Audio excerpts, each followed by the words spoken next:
ஒன்றும் இல்லை, டைவர்ஸ் கேட்டு பொண்டாட்டி தான் வருதான். ஜனநாயகன் ஒன்று உண்மையிலேயே ஜனநாயகம் யார்? அந்த ஜனநாயகனை பற்றி தான் நம்ம பேசிகிட்டு இருக்கோம். ஒருத்தன் ஹலோ ஹலோ ஹலோன்னு வீட்டிலேருந்து பேசிகிட்டே இருந்தானா. ஹலோ ஹலோ, நான் முதல்வர், 5 துணை முதல்வர், யாருனாலும் வாங்க வாங்கன்னு ஒருத்தன் சொன்னானா. அப்போ திடீர்னு கதவு திறப்பான். இது பனையூர் கதவு. அவர் வராரா, இவர் வராரா, வந்துட்டாரா? எஸ் ஐ ஆம் வெயிட்டிங், எஸ் ஐ ஆம் வெயிட்டிங். ராகுல் வராரா? வரட்டும் வரட்டும், ஐ ஆம் வெயிட்டிங் அப்படின்னு சொல்லிக்கிட்டே இருந்தான் ஒருத்தன் வரான். ஏங்க வராங்க?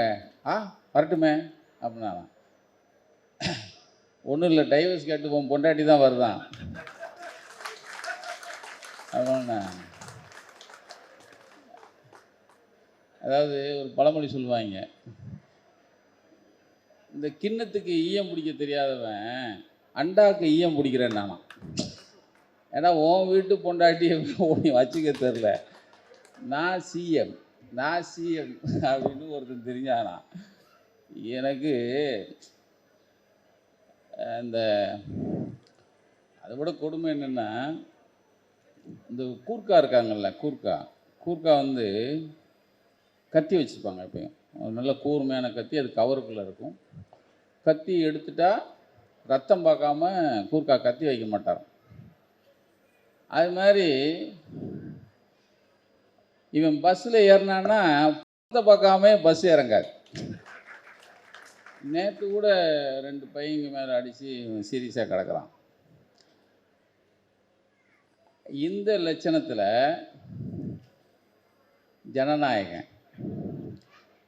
ஜனநாயகன் ஒன்று உண்மையிலேயே ஜனநாயகம் யார்? அந்த ஜனநாயகனை பற்றி தான் நம்ம பேசிகிட்டு இருக்கோம். உண்மையிலேயே ஜனநாயகம் வாழ்க்கையில் ஒரு உண்மையான ஜனநாயகனுக்காக தான் நம்ம இந்த கூட்டம். இப்போ ஜனநாயகம் நேற்று பேச்சு வாக்கில் எத்தனை நாளைக்கு? ஜனநாயகம் ஜனவரி 8ஆம் தேதி வர வேண்டியது, வரல. அப்போல்லாம் வாய் எல்லாத்தையும் 9 வாரத்தையும் பொத்திக்கிட்டு உக்காந்தா அப்படி. ஆனால் நம்ம சிஎம் இருக்கார், அவர் ரொம்ப பெருந்தன்மை. அவருக்கு வந்து ஜனநாயகம் வரலன்ன உடனே அவர் ஒரு ட்விட்டு போடுறாரு. அந்த ட்விட்டையும் எடுத்துகிட்டு வந்தேன்.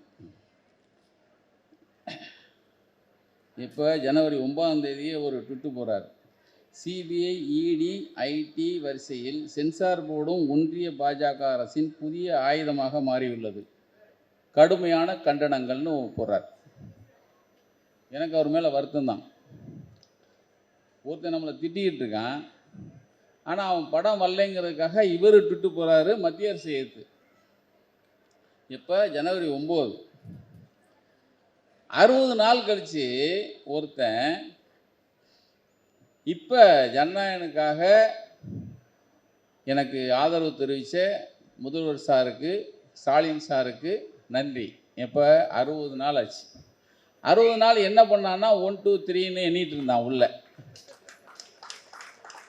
என்ன பித்து பிடிச்சி 60 நாளும் என்ன செய்கிறதுன்னு தெரியாமல் இப்போ ஞானோதயம் வந்து ஸ்டாலின் சார் அவருக்கு நன்றி. இது என்ன, ஏன் இதை வந்து சொல்ல வரேன்னா, ஜனநாயகம் நின்ன உடனே இந்த ஜனநாயகனை நிறுத்தினது திமுகன்னு பழி போட்டாங்க. இப்போ உங்கள் நொன்னனே சொல்லிட்டான்ல, ஸ்டாலின் சார் எனக்காக ஆதரவு கொடுத்ததுக்கு நன்றினார்ல. இப்போ நீங்கள்லாம் எங்கடா கொண்டு போய் மூஞ்சி வச்சுக்குவீங்க? இப்போ ஜனநாயகன் விஷயத்துக்கு வர, ஜனநாயகன் வந்து உண்மையிலேயே அது வரக்கூடாதுன்னு நினச்சவனே அந்த படத்தோட கதாநாயகன் தான். நிறைய பேருக்கு அது தெரியாது. ஏன்னா நேற்று தான் ஒரு பெரியவரை பார்த்தேன் சினிமா துறையில். அண்ணே,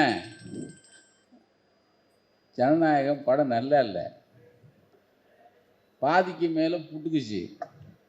இவன் பார்த்தானா, இந்த படம் வந்தால் ஒரு நாள் தாங்காது, இது வந்து ஓடாமல் போச்சுன்னா நம்மளை வந்து கிளின்னு கிழிப்பாங்க. அதுக்கு வராமல் போச்சுன்னா இருக்கவே திமுக மேலே பழிய போட்டுருவோம். இப்படி தான் விட்டுருந்தான். உண்மையிலேயே அந்த படம் பாருங்க இனிமேலும் வராது. ஏன்னா பாதிக்கு மேலே நீங்கள் அவனே உட்காந்து பார்க்க மாட்டேங்கிறானா. இப்போ நான் சரிண்ணே இப்படி ஒரு படம் வந்துருச்சு, பாதிக்கு மேலே படம் நல்லா இல்லைன்னா நீங்கள் என்ன பண்ணுவீங்க? அப்போ அவங்க சொன்னாங்க, நாங்கள் பார்ப்போம், படம் செட் ஆகலையா நல்லா வரலைன்னா ரீஷூட் பண்ணுவோம், ரீஷூட் பண்ணி படம் முழுமையாக்கி நாங்கள் வெளியில் விடுவோம். அப்போ ஏன் அவன் பண்ணலை? அவன் நடிக்கிற மூடுக்கு போய் முதல்வர் மூடுக்கு போயிட்டான். அவன் நடிக்கிற மூடுக்கே இல்லையே. அவன் தான் 1 2 3 எண்ணிக்கிட்டு இருக்கான். அவனை போய் என்ன நடிக்கிற மூடுக்கு அவன் போவான். அப்போது நடிக்கிற மூடே இல்லை, நீ நாசமாக போனால் பரவாயில்ல அப்படின்னு விட்டாச்சு. இருக்கே திமுக மேலே பழி போட்டுடலாம். அவனுக்கு நம்மளால ட்விட்டு போடுறாரு, ரைட்டா? அது ஒரு பக்கம். அதாவது இவருடைய பெண் தன்மைக்கு அளவே இருக்காதுன்னு வச்சுங்க. அது இல்லாமல் சனி முடிச்ச பேப்பர் வரமாட்டேங்குது பாருங்க.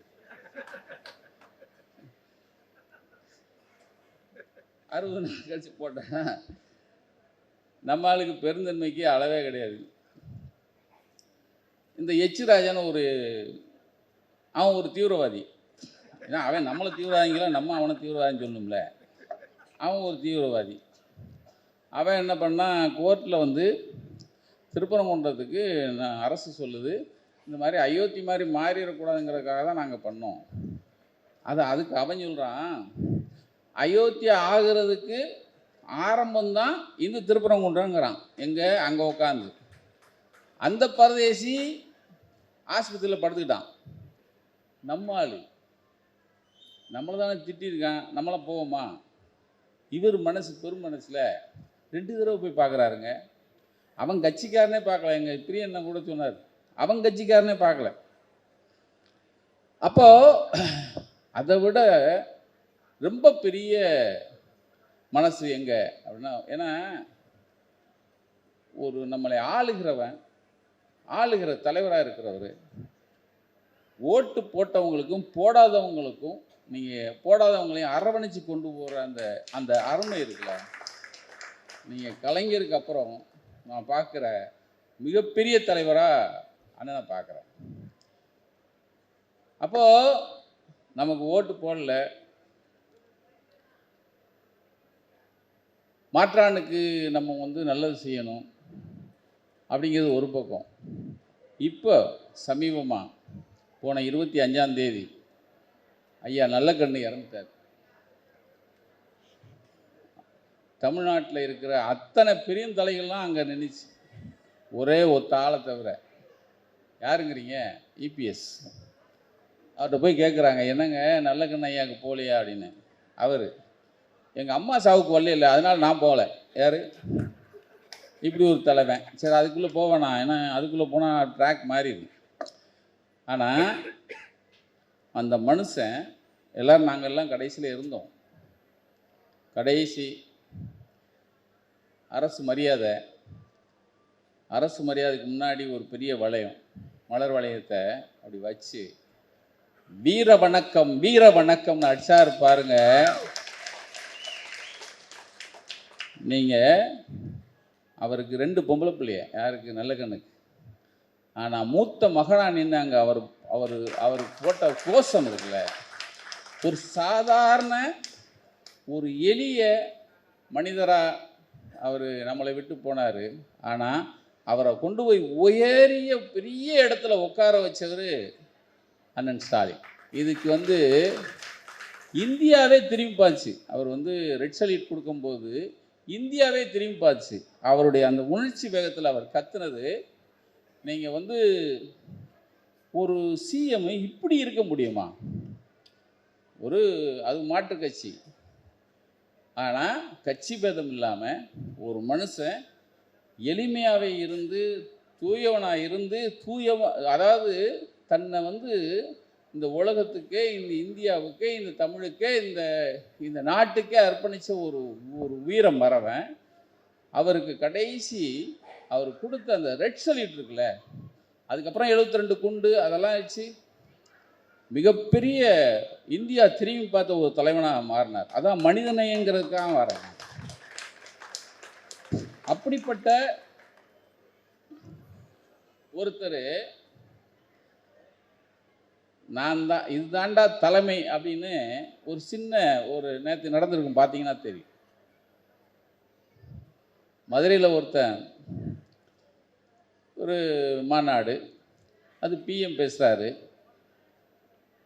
என்டிஏ கூட்டணி தான் ஆட்சிக்கு வரணுங்கிறான். யார் நல்லா கவனிச்சிங்க, பிஎம் பேசுகிறாரு, என்டிஏ கூட்டணி தான் ஆட்சி அமைக்குங்கிறார். அங்கே நம்மால் ஒருத்தர் இந்த சாவுக்கு வராதவர் இருக்கார்ல, இபிஎஸ், இல்லை நான் தான் சிஎம் கேண்டிடேட்டு, அவரை சேர்ந்தவன் பூரா இவர் தான் சிஎம் கேண்டிடேட்ங்கிறான். ஆனால் டெல்லியில் இருக்கிறவன் சொல்கிறான் என்டிஏ தாண்டா டே கூட்டணி அமைக்க போகுது, ஆட்சி அமைக்க போகுது, ரெட்டை இன்ஜின் தாங்கிறான். அப்போ டக்குன்னு ஒரு ஹோட்டலில் பியூஸ்னு ஒருத்தருக்கு தலைமையில் இவங்க எல்லாரையும் கூட்டு வச்சு பங்கு போயிருக்காங்க. அது சீட் ஷேரிங் செட் ஆகலை. நீ வேணும்னா டெல்லிக்கு வந்துட்டான். டெல்லிக்கு போகிறாரு, அங்கேயும் இன்னும் முடிவாகலை. ஒரு கூட்டணி, நான் தான் கூட்டணி தலைமைங்கிறான். ஆனால் அந்த தலைமையை அவன் ஏற்றுக்கல.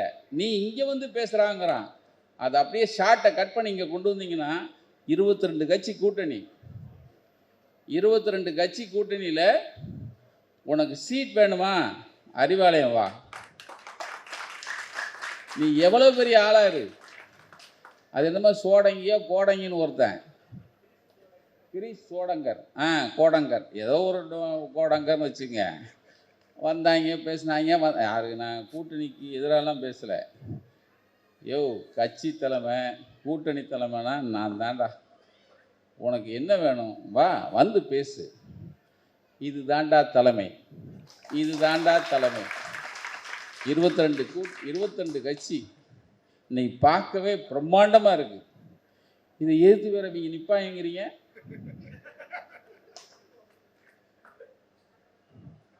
ஒருத்தன் வருவான்னு பிறகு அவன் வீட்டுக்காரமா இப்போ வந்து நோட்டீஸ் அனுப்பிடுச்சு. இந்த பக்கம் நான் தான் முதல்வருங்கிறான். இன்னும் அவன் பிரிச்சே கொடுக்கல.